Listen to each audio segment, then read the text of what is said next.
Bismillahirrahmanirrahim. Assalamualaikum warahmatullahi wabarakatuh. Bismillahirrahmanirrahim. Alhamdulillahirabbil alamin wa bihi nasta'in ala umurid dunya waddin. Wassalatu wassalamu ala asyrafil mursalin sayyidina wa maulana Muhammadin wa ala alihi wa ashabihi ajma'in, amma ba'du. Yang terhormat Bapak Kepala Madrasah Sanawiyah Negeri 1 Kota Kediri, yang kami hormati segenap Bapak Wakil Kepala Madrasah, Ibu Kepala Tata Usaha, dan juga yang kami hormati segenap Bapak Ibu Dewan Guru MTSN 1 Kota Kediri, dan juga Bapak Ibu staf karyawan MTSN 1 Kota Kediri. Dan tak lupa yang kami banggakan anak-anak semuanya, baik kelas 7, 8 ataupun kelas 9. Mudah-mudahan kita senantiasa dipermudah oleh Allah dalam proses pembelajaran kita. Amin amin ya rabbal alamin. Syukur alhamdulillah, dalam kesempatan kali ini kita bisa kembali lagi melanjutkan kajian kitab fikih, di mana pada kajian sebelumnya kita sudah membahas tentang sebab-sebab kita diperbolehkannya melaksanakan tayamum. Nah, untuk kesempatan kali ini kita akan mempelajari tentang syarat-syarat tayamum, agar suatu ketika saat kita bertayamum, maka tayamum kita nanti bisa menjadi sah, seperti itu. Baik anak-anak, sebelum kita mulai kajian kita, mari kita awali dengan membaca tawasul ataupun umul kitab yang kita hadiahkan kepada segenap guru-guru kita. Bismillahirrahmanirrahim. Ila hadratin nabiyil mustafa sayyidina wa maulana Muhammadin sallallahu alaihi wasallam, wa ila hadrati abai wa ummati wa azwaji wa dzurriyyati wa ikhwani minal anbiya wal mursalin wa ala alin wa ashabi kullin ajma'in wa tabi'in wa tabi'in wa man tabi'ahum bi ihsanin ila yaumiddin. Thumma khususan khassa ila hadrati musaddiqil kitab wa ila hadrati masyayikhina wa masyayikhikum wa muallimina wa muallimikum wa bawaina abawaikum anallaha yaghfir lahum wa yarhamuhum syai'ulillahi lana wa lahumul fatihah. A'udzu billahi minasyaitonir rajim. Bismillahirrahmanirrahim. Alhamdulillahirabbil alamin arrahmanir rahim maliki yaumiddin. Iyyaka na'budu wa iyyaka nasta'in. Ihdinas siratal mustaqim. Shiratal ladzina an'amta 'alaihim ghairil maghdubi 'alaihim waladdallin. Rabbighfirli wa liwalidayya wa lil mu'minina amin. Bismillahirrahmanirrahim. Qala al-musannifu rahimahullahu ta'ala wa nafa'ana bi ulumi bi asrarihi fid dharaini amin ya rabbal alamin. Qauluhu ila an qala faslun ay hada fasal syurutut tayamumi utawi pira-pira syarate tayamum iku asyaratun ana 10. Rupane ayakuna yen ta ana apa tayamum iku biturabin kelawan lebu. Wa yakunalan yen ta ana apa aturabu lebu iku tahiron kang suci. Wa la yakunalan yen ta ora ana apa turab iku mustamilan kang wis den gawe. Wala yukhalitahu lan yen ta ora nyampuri ing turab apa dakikun tepung wa nahwuhu lan padane dakik. Wa yakasudahu lan yen to nejo sapa mutayammim ing turab. Wa yamsahalan yen to ngusap sapa mutayammim wajhahu ing wajahe mutayammim. Wa yadaihi lan tangan lorone mutayammim bidor bataini kelawan rong pukulan. Wa yazila lan yen to ngilangi sapa mutayammim an najasata ing najis awalan ing dalem kawitane. Wa yajtahidalan yen to nemen-nemeni sapa mutayammim fil qiblati ing dalem arah kiblat qablahu ing dalem sadurunge tayamum. Wa yakunalan yen to ana apa at-tayammum mutayammum iku ba'da dukhulil waqti ing dalem sakwuse manjinge waktu salat. Wa ayyatayammamalan yen to tayamum sapa mutayammim likulli fardin kedue saben-saben salat fardu. Anak-anak yang kami banggakan, seperti yang telah kita ketahui nggih, bahwasanya syaratnya tayamum itu jumlahnya ada 10. Nah, untuk 10 ini memang diharuskan atau memang disyaratkan agar bisa terpenuhi. Lantas apa saja 10 itu? Yang pertama adalah saat kita bertayamum maka kita menggunakan debu. Nggih. Entah itu debu dari apapun itu, pokoknya bukan dari debu yang berasal dari benda-benda najis, ya. Pokoknya itu debu berarti bisa kita pakai untuk apa? Tayamum. Nah, yang nomor 2 ini dipertegas, debunya yang seperti apa? Wa yakuna turab tohiron. Jadi debu yang kita pakai ini merupakan debu yang suci. Lantas bagaimana cara kita mengetahui ukuran debu itu suci atau tidak? Tentu yang paling mudah adalah ya tempat kita mengambil debu itu. Mohon maaf, kalau kita mengambil debu yang berasal dari kandang sapi misalnya, maka ini sudah bisa kita ambil kesimpulan gitu, karena di daerah kandang sapi itu pasti banyak dengan kotoran sapinya, sehingga ketika kotoran sapi sudah menjadi debu, otomatis debunya juga yaitu dari kotoran, sehingga ya jangan sampai mengambil debu dari lokasi kandang sapi seperti itu. Terus yang ketiga adalah wala yakuna mustakmalan, ya. Jangan sampai debu yang kita pakai untuk tayamum ini adalah debu yang mustakmal. Maksudnya bagaimana? Yaitu debu yang sebelumnya sudah dipakai untuk menghilangkan hadas, atau debu yang sebelumnya sudah digunakan untuk menghilangkan najis. Ini yang tidak boleh anak-anak, ya. Nah, seumpama kita mengambil debu dari sini, plek. Kemudian ketika kita mau mengambil debu lagi, maka usahakan geser ke sebelahnya, ya. Itu nanti untuk menjaga agar debu yang kita pakai itu bukan debu yang mustakmal. Khawatirnya debu yang tempat debu, ya, tempat di mana kita mengambil debu itu sudah dipakai untuk apa? Bertayamum, gitu. Sehingga yang sudah dipakai kemudian mau kita pakai lagi, maka tempatnya itu sudah dinamakan dengan mustakmal. Kemudian yang keempat adalah wala yukhalitahu daqiqun wa nahwuhu. Jangan sampai debu yang kita pakai untuk tayamum ini tercampur dengan sesuatu yang lain, seperti halnya tepung, seperti halnya serbuk makanan ataupun yang lainnya, ya. Karena ya lucu saja sih. Misalkan mau tayamum pakai menggunakan apa? Tepung. Ya otomatis nanti wajah maupun tangan kita akan penuh dengan keputihannya itu. Jadi diusahakan debunya ini adalah benar-benar debu yang murni, tidak tercampur dengan hal-hal yang lainnya seperti halnya tepung ataupun serbuk apapun itu. Kemudian yang kelima adalah wayak sudahu.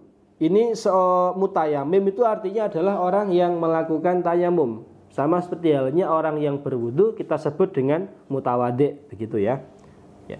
Jadi maksud daripada menyengaja ini adalah menyengaja untuk memindahkan debu tersebut kepada anggota tayamum.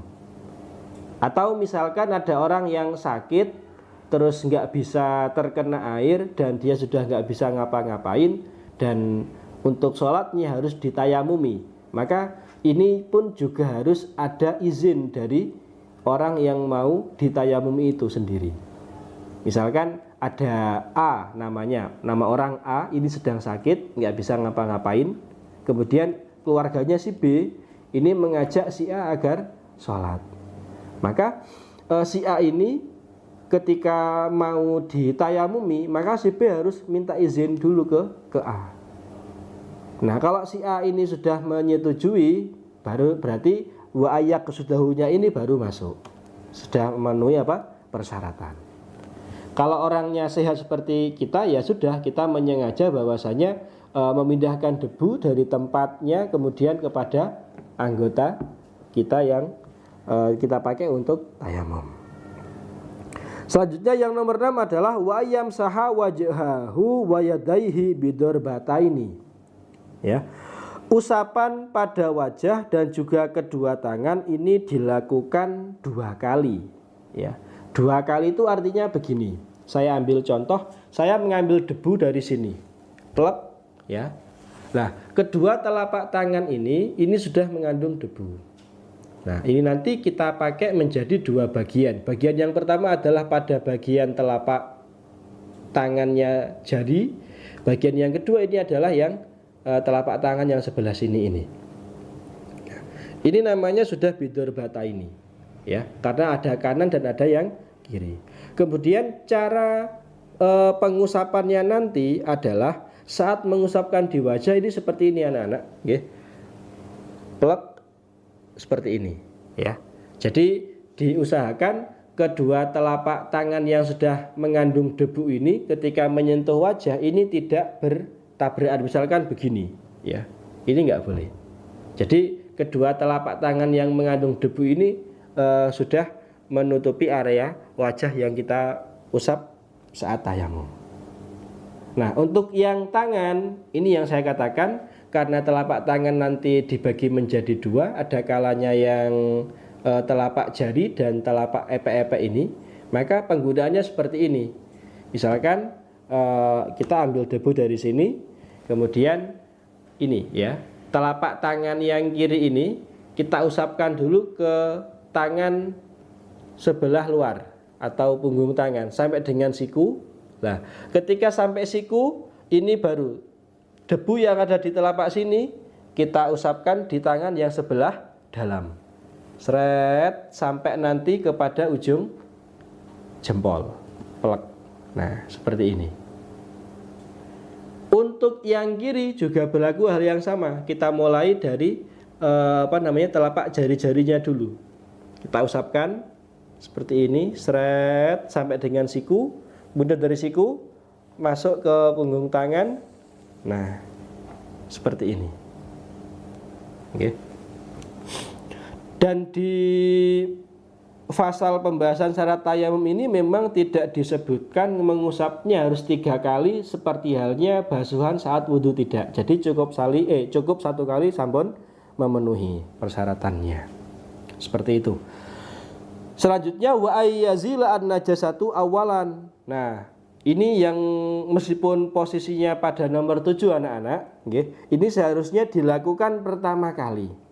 Kenapa? Yaitu sebelum kita melakukan tayamum kita harus cross check dulu di bagian tubuh kita ini ada najisnya atau tidak.